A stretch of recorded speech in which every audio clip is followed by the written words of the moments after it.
আসসালামু আলাইকুম। Hello everyone. Tropical ক্রিমটা কিভাবে তৈরি করতে হয় এবং তা সংরক্ষণ করতে হয় কিভাবে? সংরক্ষণ করার পর কিভাবে ব্যবহার করতে হয় তা থাকছে আজকের ভিডিওতে। বরাবরের মতো আজকের এই রেসিপিটাও আপনাদের কাছে অনেক বেশি ভালো লাগবে। ক্রিমের প্যাকেটের উপরে উৎপাদনের তারিখটা লিখাই থাকে। উৎপাদনের তারিখ হইতে এই ক্রিমটা ১ বছর ভালো থাকবে। মূলত এই ক্রিমটা ফ্রোজেন ক্রিম। এই ক্রিমটা যখন বাজার থেকে কিনতে যাবেন তখন অবশ্যই লক্ষ্য রাখবেন ওনারা কিন্তু আপনাকে ডিপ ফ্রিজ থেকেই ক্রিমটা বের করে দিবে।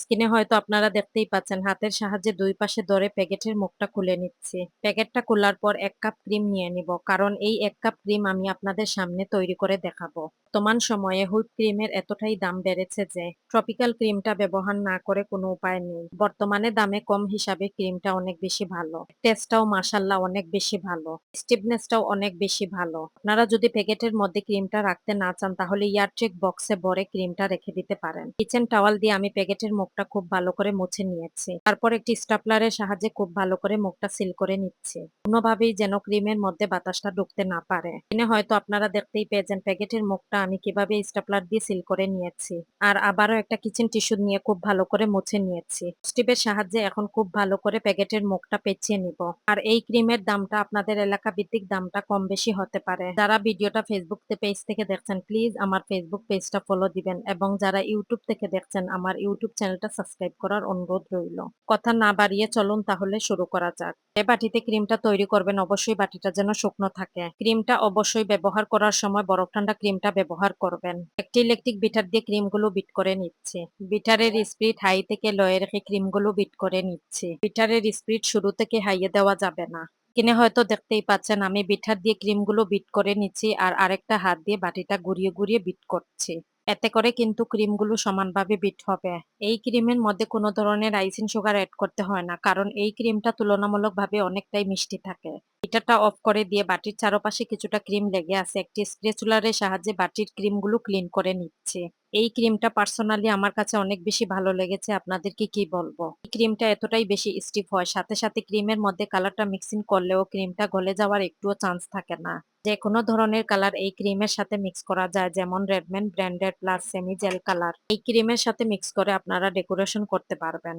আলহামদুলিল্লাহ এই ক্রিমের স্বাদ আমার কাছে অনেক বেশি ভালো লেগেছে, এবং এই ক্রিমের টেস্টটা ভ্যানিলা আইসক্রিমের মতো।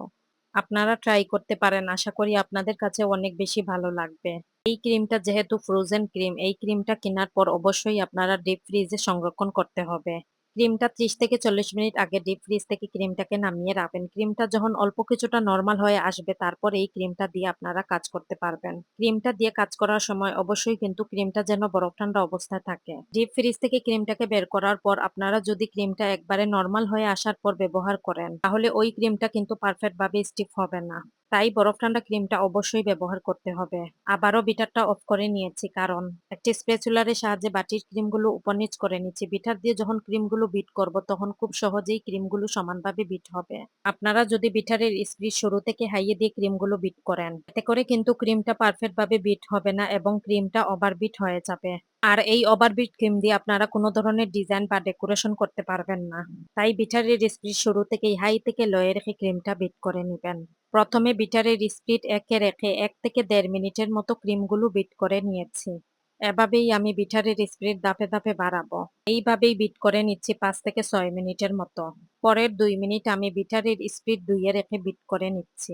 লাস্ট পর্যায়ে আমি ১ মিনিট বিটারের স্পিড ৩ এ রেখে বিট করে নিচ্ছি। আর লাস্ট ১ মিনিট বিটারের স্পিড একদম ৫ এ দিয়ে বিট করে নিচ্ছি। ক্রিমগুলো আমার 50% বিট হয়ে গেছে। ক্রিমগুলো পারফেক্ট ভাবে বিট হচ্ছে কিনা আপনারা কিভাবে বুঝবেন? বিটার দিয়ে যখন ক্রিমগুলো বিট করবেন তখন দেখবেন বিটার যেদিকে ঘুরাচ্ছেন ওই দিকেই কিন্তু ক্রিমের মধ্যে দাগটা পড়ে যাচ্ছে। অতিরিক্ত গরমের কারণে অনেকের ক্রিম গলে যায়। সেজন্যই আপনারা ক্রিমের বাটির নিচে একটা বরফের বাটি নিবেন, অথবা যে বাটিতে আপনারা ক্রিমগুলো বিট করবেন ওই বাটিটা প্লাস বিটারের কাঁটাগুলো 30 মিনিটের জন্য ডিপ ফ্রিজে রেখে দিবেন। ডিপ ফ্রিজ থেকে বাটি প্লাস বিটারের কাঁটাগুলো বের করে ভালো করে মুছে তারপর ওই বাটির মধ্যে ক্রিম নিয়ে তারপর বিট করে নেবেন। তাহলেই দেখবেন খুব সহজেই ক্রিমগুলো স্টিফ হয়ে যাচ্ছে। বিটারের কাঁটার ভিতরে এইরকম ভাবে ক্রিম ঢুকে স্টিফ হয়ে আছে, তখনই বুঝে নিবেন আপনাদের ক্রিমটা 99% বিট হয়ে গেছে। ক্যামেরার সামনে এনে আপনাদেরকে দেখিয়ে দিচ্ছি আমার ক্রিমগুলো কতটা পারফেক্ট হয়েছে। বাটিটা উল্টে নিয়েছি, তারপরেও আমার ক্রিমটা পড়ে যাচ্ছে না। তার মানে আমার ক্রিমটা কতটা স্টিফ প্লাস কতটা পারফেক্ট হয়েছে। এই ক্রিমটা দিয়ে আমি এই কেকটা তৈরি করে নিয়েছি, শুধু ক্রিমের মধ্যে কিছুটা কালার এড করেছি। আর এই কেকের ডিটেলস ভিডিও আমার পেজে প্লাস আমার চ্যানেলে খুব শীঘ্রই আপলোড করব ইনশাল্লাহ। স্ক্রিনে হয়তো আপনারা দেখতেই পাচ্ছেন ক্রিমটা কতটা স্টিফ থাকায় আমি কেকের উপরে কত সুন্দরভাবে ও সহজভাবে ডেকোরেশনটা করে নিচ্ছি। পুরো ভিডিওটা ধৈর্য নিয়ে দেখবেন, তাহলে আপনাদের উপকারে আসবে। আজকের মতো এখানেই বিদায় নিচ্ছি। কথা হবে নেক্সট কোনো ভিডিওতে। আল্লাহ হাফেজ।